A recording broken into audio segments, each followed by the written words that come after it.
Haya, ndio sawa. Kofia itaziba sura. Okay.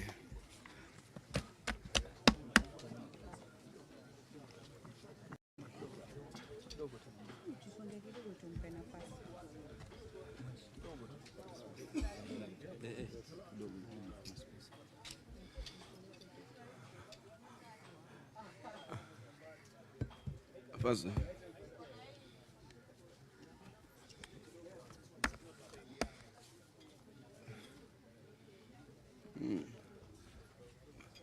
let me know when I can start.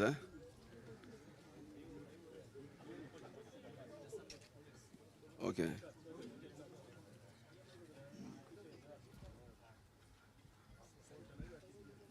Na yake tena waziziba ama wazishukisha nionekane? Oh, okay. Wajua asanteni sana.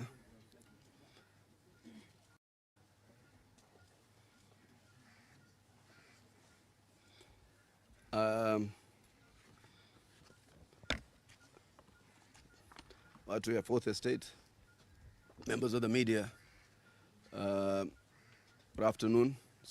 It's actually the strike of noon. Assalamu alaikum. First, ni ku appreciate sana for your prompt response to this press briefing, which wants to address one of the pertinent issues currently we are facing as a country. Now, we are here with part of the leadership of Mombasa, who comprise of various directors and chairpersons and directors of various state corporations and other leaders from the county of Mombasa.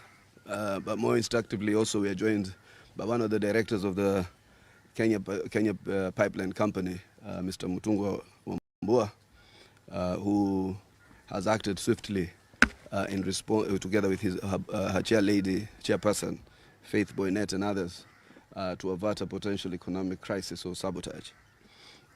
The subject of my presser today, which will be distributed to all of you, is safeguarding integrity, rejecting callous political exploitation of the petroleum scandal. On behalf of the United Democratic Alliance, UDA, I wish to address a critical national security concern that has over the weekend been regrettably politicized callously and irresponsibly. In light of the evolving geopolitical developments across the globe, that is the Iran war, particularly in the Middle East, our beloved country, like many other states across the world, is confronting unprecedented economic and strategic vulnerabilities. Among these emerging risks is the stability, reliability, and security of our fuel supply chain, which remains a cornerstone of national stability, economic continuity, and public welfare. Instead of approaching this matter with the sobriety, patriotism, and unity it demands, certain political opportunists have chosen to exploit this grave situation, scavenging for political mileage and advancing narrow, myopic, and parochial interests at the expense of the national good. It is for this reason that the UDA finds it necessary to address the impeached former Deputy President, Rigathi Gachagua, otherwise known as Wamunyoro, and his surface-level economic expert, Kiharu MP Ndindi Nyoro. We urge the two shallow well talkers who have styled themselves as echo chambers enthusiasts to desist from acting at the behest of their Mombasa-based benefactor. On this critical national matter, this commentary has not only been given discordant, their commentary has not only been discordant. On this critical national matter, their commentary has not only been discordant, but also conspicuously superficial, betraying a troubling lack of intellectual depth and policy understanding. During this vulnerable moment, a small clique of unscrupulous civil servants, sworn to safeguard national interests, conspired to enrich themselves at the expense of millions of Kenyans. They orchestrated a nefarious scheme that will have occasioned a direct loss of more than 3 billion Kenya shillings to the public by procuring substandard petroleum products under the false pretext of an impending fuel shortage. Driven by unrestrained greed, they went further to undermine and curtail critical product quality testing protocols, recklessly exposing consumers, transport systems, and key economic production sectors to potentially catastrophic risks. Wamunyoro and Indinyoro, rather than condemning such characters and applauding their resignations because they are indeed not victims but villains, instead have sided with the individuals who had engineered artificial supply constraints by restricting the discharge of petroleum products to oil marketing companies. All the while, the unsuspecting public bore the brunt and misdirected their frustration towards innocent market players. The so-called Wamunyoro petroleum moral angels, whom he is protecting with unmatched favor and enthusiasm, have no qualms about plotting to increase fuel prices by an additional 60 shillings within a fortnight per litre. Their actions were not merely negligent, but a calculated gluttony designed to manufacture panic, distort market dynamics, and manipulate supply chains for personal gain. A cynical attempt to profit from manufactured uncertainty. The UDA commends the government and its security agencies for swiftly nipping this criminal enterprise and attempted economic sabotage in the bud. We strongly condemn the reckless, unfounded, and thoughtless utterances by Wamunyoro. Whereas politics may be contested across many fronts, Wamunyoro ought to be reminded that indeed schooled. Whereas politics can be contested across many fronts, Wamunyoro ought to be reminded and indeed schooled that matters touching on national economic security demand restraints, maturity, and statesmanship from leaders across all political persuasions. Regrettably, Wamunyoro has consistently fallen short of this standard, repeatedly demonstrating a profound deceit in judgment and statesmanship. His recent posture lending credence to narratives and schemes that threaten economic stability reveals a leader seemingly willing to assume the role of a political economic hitman, prioritizing factionalism and sectarianism expediency over national interest, a conduct that is not only unbecoming of a leader of his stature, but also dangerously inimical to the society's welfare and the security of the country. It is difficult to believe that Wamunyoro and his pseudo-informants are unaware of how international oil majors, such as the Saudi Aramco, the Abu Dhabi National Oil Corporation, and ENOC, nominate local agents under established global protocols. Equally, it is inconceivable that he will be so naive, credulous, and politically distressed as to embrace the misguided and armchair narrative peddled by his Mombasa-based paymaster and other allied economic saboteurs that they intended to import cheaper fuel outside the G2G, that is the government-to-government framework. On the contrary, the scheme involved importing multiply highly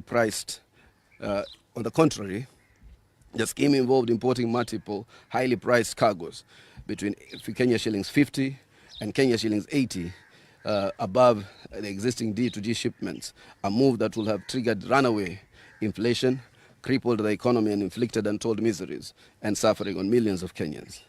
It's therefore worth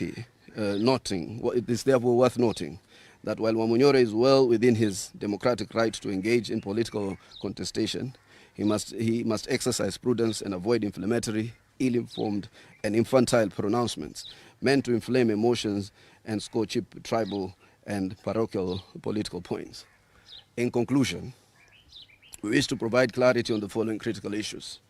We offer firm assurances to Kenyans that they will not be penalized at the pump for this ill-conceived fuel importation misadventure.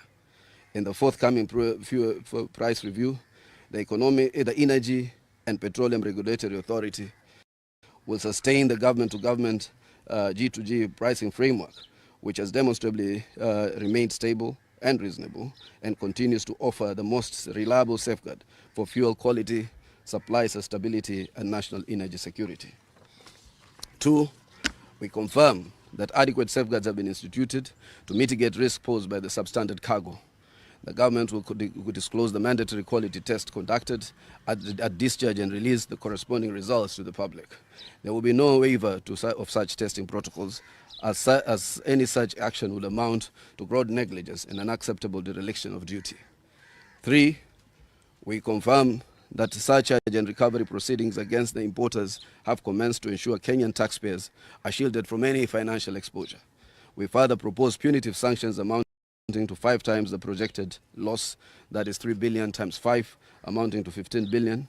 These recovered funds should be ring-fenced and channeled towards strengthening level 6 referral hospitals, thereby converting a potential crisis or loss into a long-term public health investment.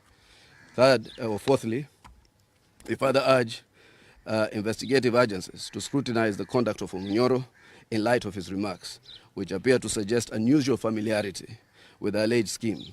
If evidence established complicity, he should be treated as an accomplice and subjected to the full force of the law. Thank you. That's Hassan Omar, Secretary General, the UDA. Just in a context, to explain, the lies and deceit, the sheer lack of restraint by one Omunyoro on any matter that touches sometimes on the security and grave national interest has become a matter of grave concern to a lot of reasonable Kenyans. I think we have been treated to the theater of misinformation, disinformation, ethnic incitement, emotions, whipping of emotions by these gentlemen, even when the facts are steady and the facts are just the contrary. And today we have decided as a party and in future that we will respond to him on every disengagement and misinformation that he has, particularly when he is being paid or being where paymasters are evidently using his otherwise rogue platform to create the discord that we see today within the opposition or within the political space. So I think today I was addressing some of these typical national issues. One thing that happened for a fact, for those of you who have studied the G2G arrangements very, very, very carefully, to avert and to ensure our security of supply in terms of fuel and national interest, we did get into a G2G arrangement at the advent of this administration about 2 years ago. That intention was to ensure that not only security of supply, but to ease the demand on the Kenya shilling, on the dollar, so that we could stabilize the shilling.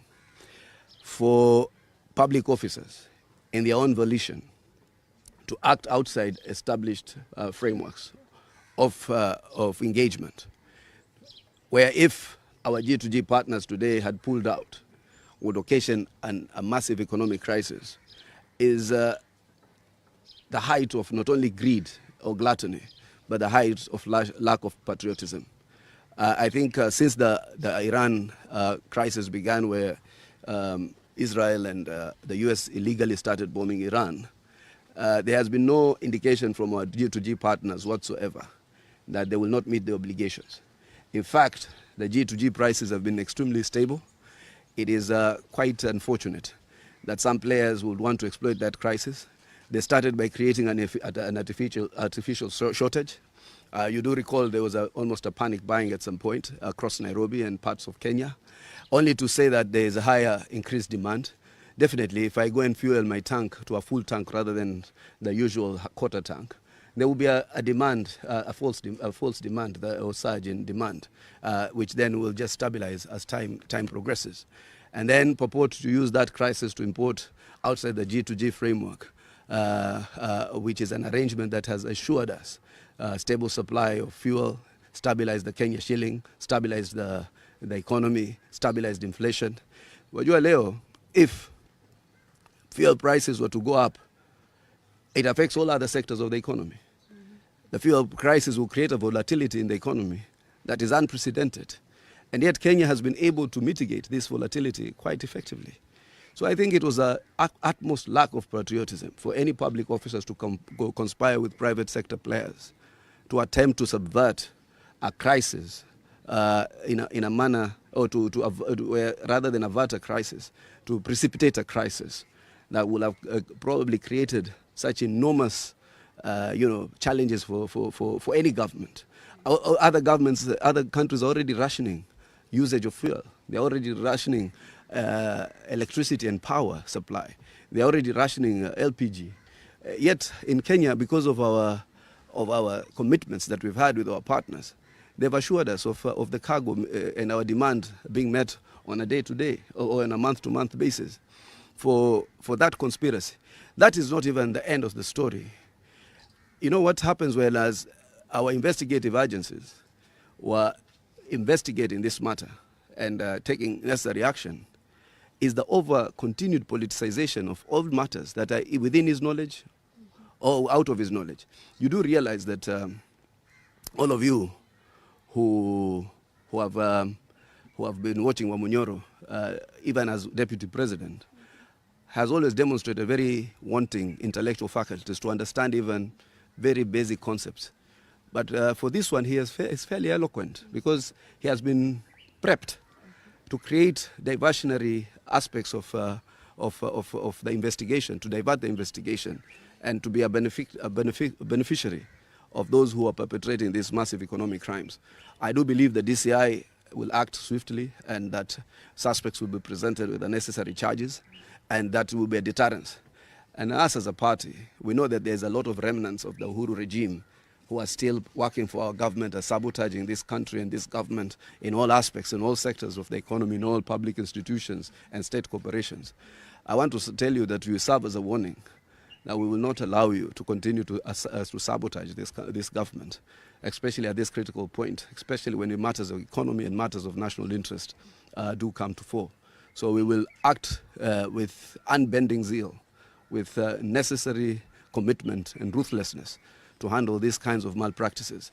It's just unfathomable that any public servant will try to, and any private individual out of a sheer recklessness to profiteer, will subject this country to a potential economic crisis of this magnitude and Kenyans to suffering kwa ajili ya 3 billion Kenya shillings. I think that's why we are saying that there must be a punitive sum of 15 billion so that it serves as a deterrence for those in future who want to subvert this country's otherwise fair economic trajectory or good economic trajectory. So sisi tuko tayari kwa maswali mawili ama matatu.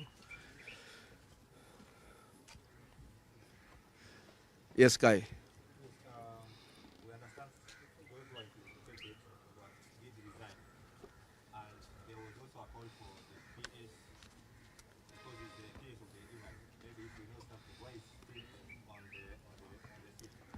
Maybe what your take on that? First and foremost, I want to first commend the act of patriotism by Opiyo Wandayi, the Minister for Energy and Petroleum, who was the first one to pull the plug on this matter. There's been some cartels in the petroleum sector and energy sector who have been trying to profiteer illegally were trying to profiteer illegally from this crisis. There are those also who are trying constantly to dominate the energy market so as to ensure that there's a continued sense of dominance or monopoly. And that affects the prices of energy or LPG quite exponentially. And therefore, I think the government is intervening. We have licensed various handlers, including Taifa Gas and Lake Gas, and we hope that we will have a gas LPG OTS, and based on that G2G on LPG, we hope to lower the prices of energy or of LPG quite substantially. So I am not aware that this touches in any way the PS Energy. I think it just wants people, they have a way of crying for blood of others. Alex is an honorable gentleman, and this in no way touches the mandate of his ministry. Oil importation and regulation doesn't touch the mandate of the PS for Energy. And I'm quite excited having men like Opiyo Wandayi in this government who know where public interest begins and where gluttony must end. And I think by him raising the red flag, averted a potential crisis for this country, particularly with those we have contracted as our G2G partners, to ensure that there was no further harm or damage occasioned to the people of Kenya. But I don't know who said it, but take Wamunyoro and his surrogates with a lot of contempt. You know, Wamunyoro, for instance, drops in names. He's very casual with tribes.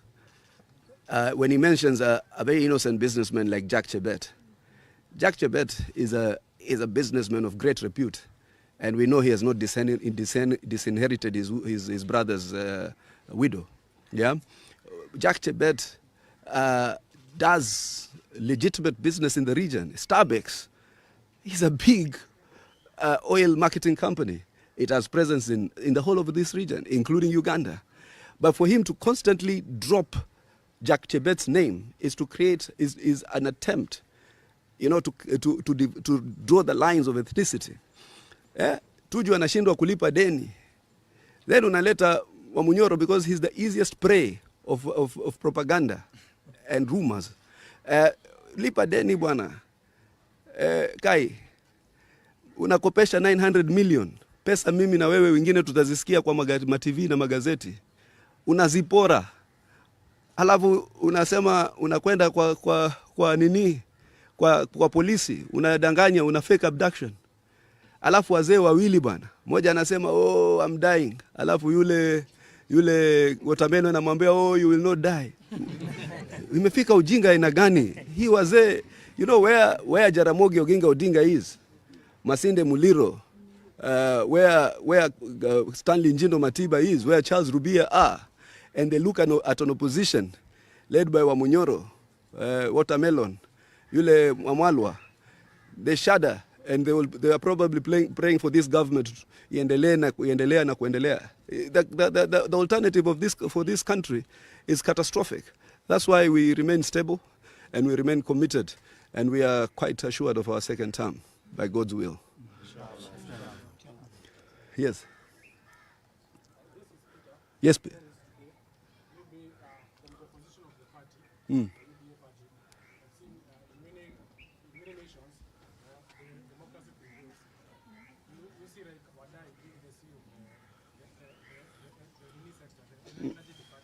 Yeah. So you're saying that democratically, the democracy one day should have resigned. That's what you're trying to say. Yeah. What are you saying?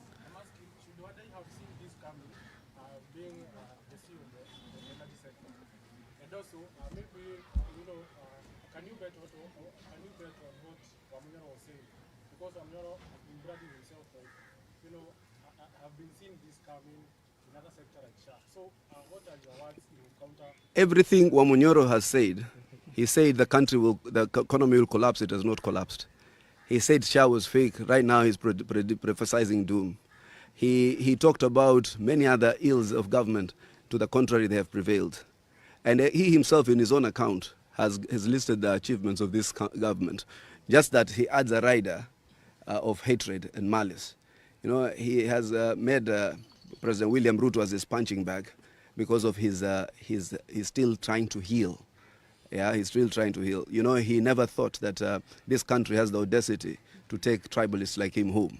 And I think this country also will now retire these people eventually in 2027. One of the things that why some of these people are getting a little tired with Wamunyoro, these were aggressors for a very long time. Yeye na kina Uhuru, wajua alikuwa pia ya Uhuru. Na kabla hapo CV yake ilikuwa na wizi ya mahindi, ya relief food. That's the only CV he has. Then his brother died, and then he became a member of parliament. So that's a very short CV. But these are Uhuru today says he warned us as a country.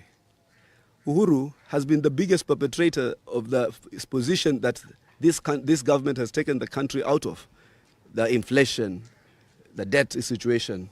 So when these are aggressors, these are people who victimized and perpetuated the kind of economic crimes we see in this country, the marginalization. So you must be very careful when you position the perpetrators as the victims. Wamunyoro is not a victim, he's a perpetrator. And all these things are wishful. So people have realized when you are angry, people always feed you with angry dogma. At where he is, across the country. Did you see Wamunyoro visiting these areas of the country? He just makes a few trips to Kisii because there's Matiang'i there.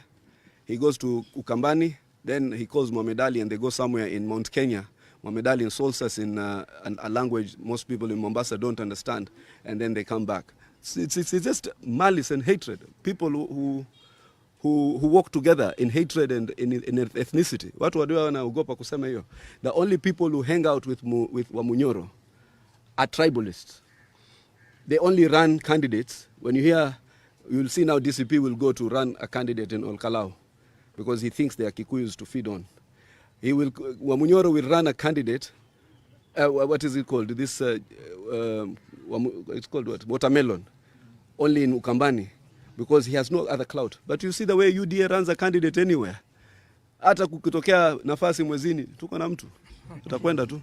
Because that's how a national party must operate. But these factional political parties, even if you look at the modus operandi of what some of the people who are looking the votes, their votes architecture, some of the candidates here are constantly posting hatred. Oh, sijui sisi wabara tutapigiwa kura. Who has ever said anybody is restricted? People, they all read from the same script of hatred and malice, and I will not hesitate and cease from reminding Kenyans.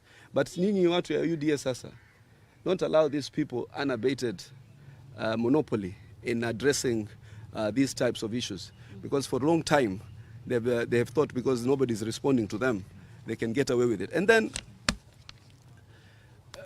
wajua, before Wamunyoro is allowed to bring this country down. That's why I'm telling the DCI, make good some of your statements. Arrest this gentleman. Sisi tuko tayari. Arrest him. Kwani atatufanya nini? Yes, iko watu yake kidogo fanatic, watapiga kelele mahali hapa na pale. So what?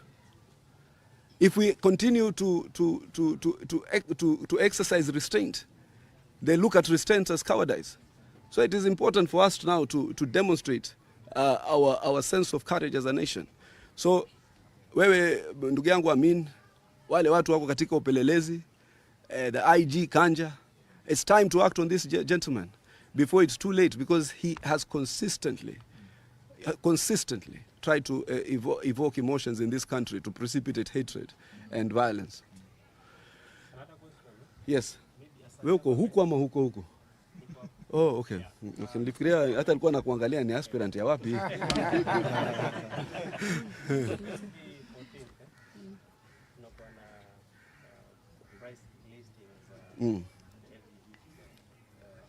LGB. Yeah, okay.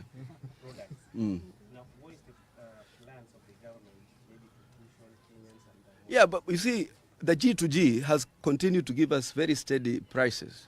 There's no reason for us to buy fuel at the G2G accepted prices without any potential disruption or within a fair price range, despite the crisis in the Middle East or the war, and then us increasing pump prices. But what this cargo had intended to do was to disrupt that. It was intended to renege on the commitments we have under the G2G, occasion a pullout, and occasion a profiteering. And this cargo that was brought in was far more expensive than the cargo under the G2G. It will have occasioned a 47 shillings to a 50 shillings price hike, or even 60 per litre. Do you know what would that have meant? Our prices of fuel have gone up by an average of about 25 to 30%. And that means, therefore, inflation across board. Your Uber, matatus, energy costs, the cost of supply, the cost of production, everything will have gone up. So these private sector players and these public sector duty bearers acted in utter bad faith to sabotage this country economically and to occasion massive harm. For players who have not declared upon us at the G2G that we have any challenges in delivering Kenya's demand on petroleum. And what if today even they recall the money is owed to them under the G2G arrangement? So this is just unpatriotic. Rather than Wamunyoro sometimes using his mind, which I think he doesn't exercise prudently, to look at these issues, he constantly is attacking people, attacking Gulf Energy. He knows how the Gulf Energy came into the G2G arrangement. He also tried to have his own company, which was denied because I think at that point he was still in government. He knows that Jack Chebet is not part of this whole ecosystem. But he continues to malice very genuine, hardworking business enterprises, hardworking government officials, the DCI. He tries to malice the president on a day-to-day basis so that he can create a basis or a platform for his politics. Politics has to be done with decorum. Politics, you know, they act, they go for every little thing. Mtu hajalipa deni, serikali. Standard hajalipa deni, serikali. Juzi pia mulisema ile tulisuspend ile onyo yenu kwa ajili serikali inajaribu kwa silence. It's not true. Lipa deni, lipa wafanyikazi. Hata wafanyikazi wanajua hawalipwi. Sio deni tu. Can I add a point on what is about the storage on the place?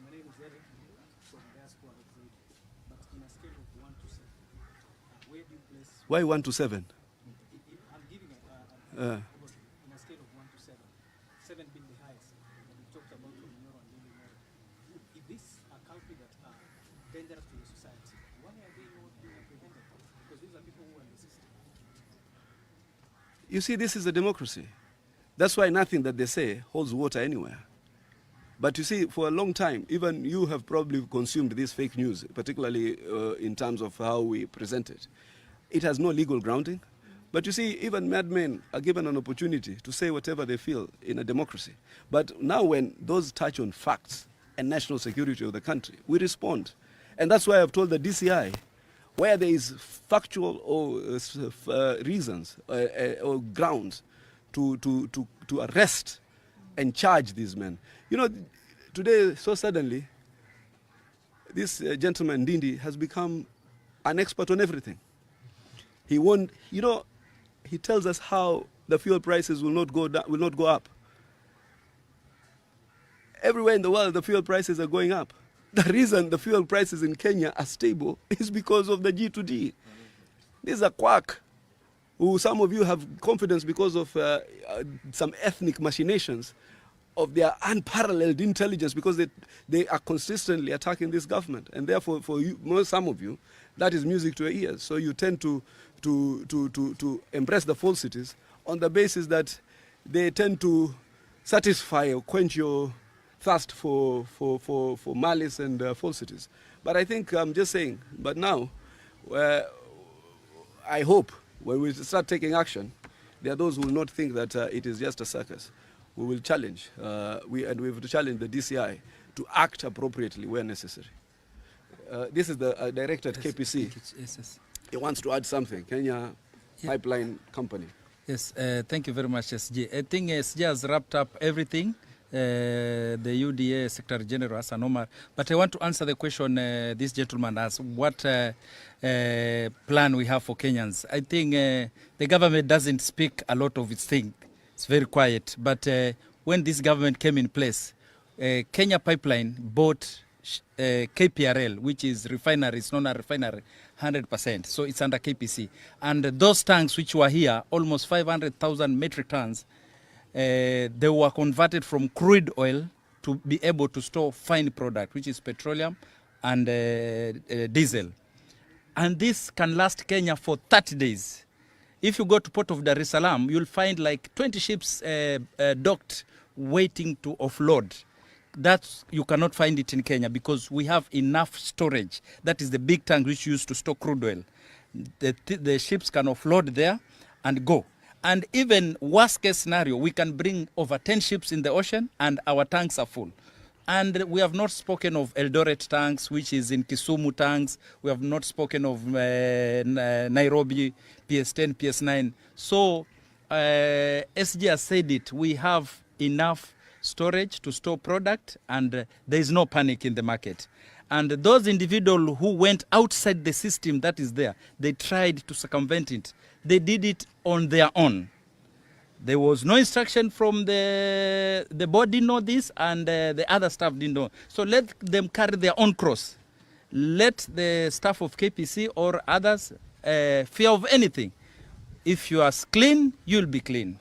But if your hands are dirty, the government will go for you. That is what I want to assure. Thank you, SG. My name's Mutungwa Wambua, Director, Kenya Pipeline. Yes. Unajua sisi tumepata kutoka William Ruto. Hizi ndio zile hasira za kina Wamunyoro. Mimi ni SG, kuna mawaziri hapa Mombasa, kuna ma-PS hapa Coast. Tuko hapa, niko na ma-chairperson wa state corporations kina Fatma, tuko na ma-director in various state corporations. Unajua this country, hii nchi itabadilika, my brothers and sisters. I'm very grateful also to the media in Mombasa. You have stuck to the subject matter ya leo. Kesho ndio nitaongea siasa. Yeah, I'm very grateful. Kesho we will have a massive sensitization forum hapo Burhani grounds. So as usual, the members of the media are always invited to our forums, and I'm always grateful of the support you offer this party and myself as the SG of this party. Mubarikiwe sana, mkuwe na Pasaka njema, manake sasa hii inamalizika.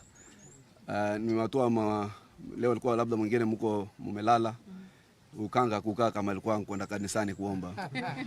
Sasa naweza kaenda karudi ukalala afternoon. Hii Pasaka ishe vema kwa kila mtu, sio?